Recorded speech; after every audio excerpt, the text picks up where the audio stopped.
ભારતમાં વર્ષોથી મહાબલી હનુમાનજીની ઉપાસના થાય છે અને તેમાં પણ કષ્ટભંજન દાદાને સૌથી લોકપ્રિય માનવામાં આવે છે. દેશમાં હનુમાનજીના અનેક પાવન સ્થાન આવેલા છે. આવું જ એક સ્થાન સુરત જિલ્લાના કડોદરામાં આવેલું અકળામુખી હનુમાનજીનું મંદિર છે.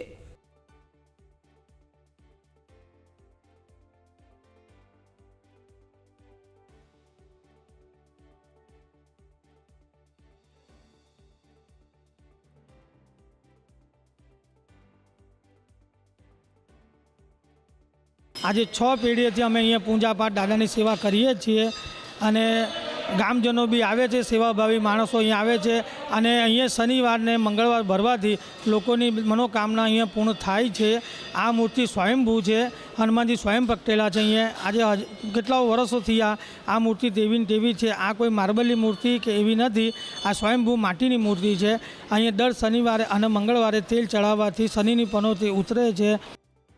અકળામુખી હનુમાન દાદાના મંદિરે દાદાના દિવ્ય સ્વરૂપે દર્શન થાય છે.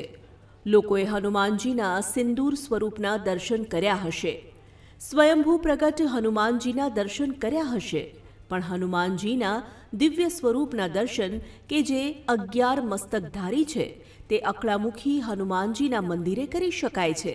કડોદરાના દિવ્ય સ્થાનકે હનુમાનજીની 11 મુખી પ્રતિમાના દર્શન કરી ભાવિકો ધન્ય થાય છે.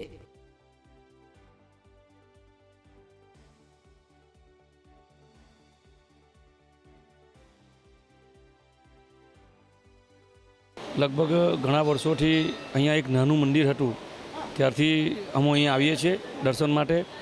શનિવાર અને મંગળવારના રોજ ઘણા બધા દૂર દૂરથી દર્શનાર્થીઓ આવે છે. ઘણા લોકો પગપાળા પણ આવે છે અને એક બાધા લે છે. અકળામુખી હનુમાનજી મંદિર એટલે કે અકળામુખી એ 11 મુખવાળા હનુમાન દાદા છે. 11 મુખી હનુમાનજી એ સ્વયંભૂ પ્રગટ થયા છે. લોકોને અતૂટ શ્રદ્ધા છે. શનિવારે અને મંગળવારે હજારોની સંખ્યામાં અહીંયા દર્શનાર્થી આવે છે અને પોતાની મનોકામના પૂરી કરે છે. અમદાવાદ મુંબઈ રાષ્ટ્રીય ધોરીમાર્ગ પર સુરતમાં આવેલા કડોદરામાં બિરાજમાન અકળામુખી હનુમાન દાદાના મંદિરે શનિવારે અને મંગળવારે દર્શનાર્થીઓ દર્શને ઉમટી પડે છે.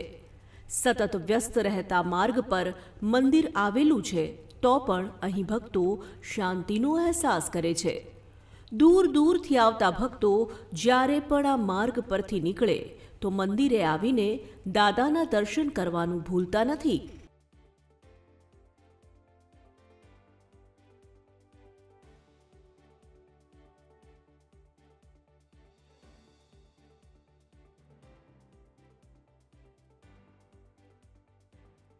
मैं 2001 से मैं इधर आता हूँ.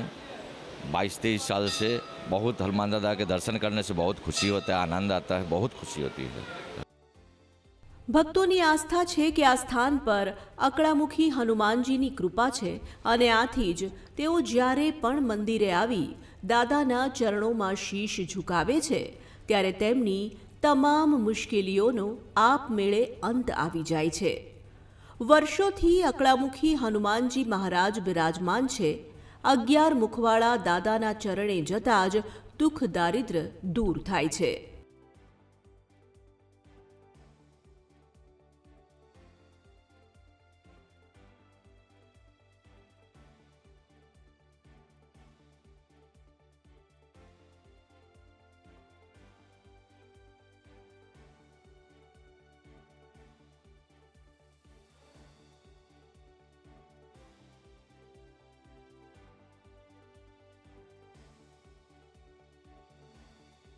मंदिर में लगभग 2015 से मैं हर शनिवार और यहाँ पे होता हूँ तो हर शनिवार और मंगलवार आता हूँ. बहुत श्रद्धा है, बहुत पुराना मंदिर है, लोगों में बहुत श्रद्धा और बहुत मान्यता है. हनुमान जी जैसे कलयुग के देवता है तो बहुत श्रद्धा है हनुमान जी. આમ તો અકળામુખી હનુમાન દાદાનું મંદિર અનેક વર્ષ પ્રાચીન છે, પણ ભક્તોની આસ્થાને ધ્યાનમાં રાખી આ દિવ્ય મંદિરનો ભવ્ય જીર્ણોદ્ધાર કરવામાં આવ્યો છે. શ્રદ્ધા આસ્થા સાથે દર શનિવારના રોજ મંદિરે માનવ મહેરામણ ઉમટે છે. અકળામુખી હનુમાનજીના મંદિરમાં હનુમાનજીની મૂર્તિ સ્વયંભૂ અને માટીની છે. મંગળવારે અને શનિવારે દાદાને તેલ ચડાવવાથી શનિની પનોતી ઉતરે છે. દાદાના મંદિરે નાસિક અને મુંબઈથી પણ લોકો માનતા પૂર્ણ કરવા આવે છે.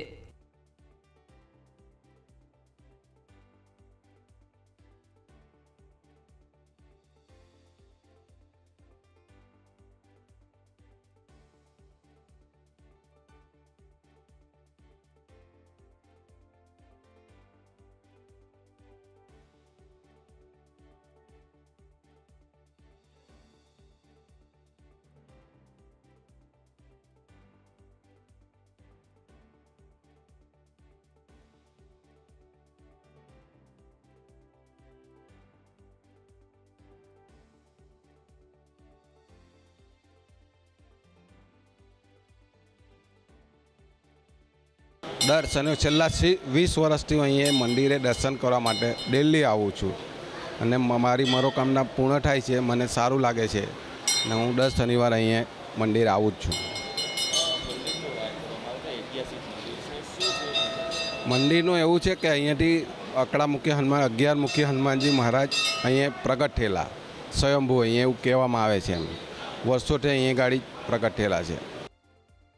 લોકવાયકા પ્રમાણે ગામની બહાર ગ્રામજનો ગાયો ચરાવવા આવતા હતા ત્યાં રોજ એક ગાય માથું મારતી હતી. તે જોઈ ગ્રામજનોએ ત્યાં જમીન ખોદી તો ત્યાં હનુમાનજીનું એક મુખ પ્રગટ થયું હતું અને ત્યારબાદ દર 3 વર્ષે એક મુખ પ્રગટ થતું હતું અને 33 વર્ષે હનુમાનજીના કુલ 11 મુખ પ્રગટ થયા હતા.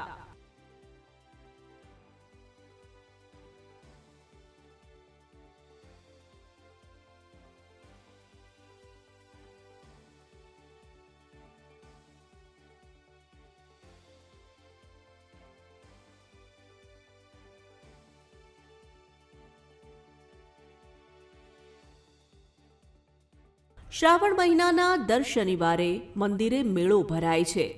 આશરે 40થી 45 હજાર દર્શનાર્થીઓ દાદાના દર્શનનો લાહવો લેતા હોય છે.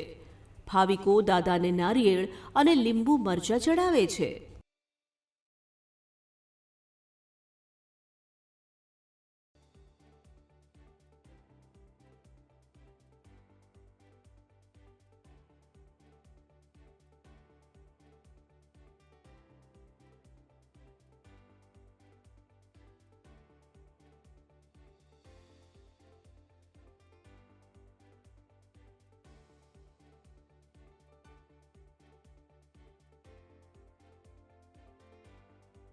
यहाँ की बहुत महिमा है. लोग अपनी मन्नत पूरी करने के लिए आते हैं. हम तो बचपन से यहाँ पे आते हैं. यहाँ की बहुत श्रद्धा है. सब अपने सब अपने इच्छाएं पूरी करने के लिए यहाँ आते हैं. અકળામુખી હનુમાન મંદિર 700થી 800 વર્ષ પૌરાણિક હોવાનું મનાય છે. હનુમાનજી સ્વયંભૂ પ્રગટ થયેલા છે. મંદિર સાથે અનેક લોકોની આસ્થા જોડાયેલી છે. ભક્તો દાદા પાસે સાચા મનથી જે પણ મનોકામના રાખે છે તે મનોકામના ચોક્કસ પૂર્ણ થાય છે. દાદાના દર્શને દેશ વિદેશથી પણ ભાવિકો આવે છે. આ મંદિરમાં આજુબાજુના એરિયામાં તો ઠીક છે, પણ ઘણા દૂર દૂરથી પણ ભક્તજનો અહીં માનતા લે છે અને શ્રદ્ધા પૂરો થાય છે એમની. અને અહીંયા ઘણા બહારથી પણ અમેરિકા જેવા, કેનેડા જેવા જે કોઈ ગયા હોય એઓ પણ જ્યારે પોતાના વતન ઇન્ડિયામાં આવે છે ત્યારે પહેલાં આ મંદિરમાં દર્શનાર્થે આવે છે અને જ્યારે જાય છે ત્યારે પણ અહીંથી દર્શન કરતા જ જાય છે. ભક્તોની આસ્થા અનુસાર મહાબલીના સૌથી રૌદ્ર સ્વરૂપમાંના એક સ્વરૂપમાં અકળામુખી હનુમાનજીની ગણના કરવામાં આવે છે. શાસ્ત્રોમાં વાપીથી તાપીનો વિસ્તાર એ પરશુરામની ભૂમિ ગણાવાયો છે, જ્યાં મહાદેવ અને હનુમાનજીના અનેક પ્રાચીન મંદિરો આવેલા છે. અને આવું જ એક દિવ્ય મંદિર એટલે અકળામુખી હનુમાનજીનું દિવ્ય સ્થાનક.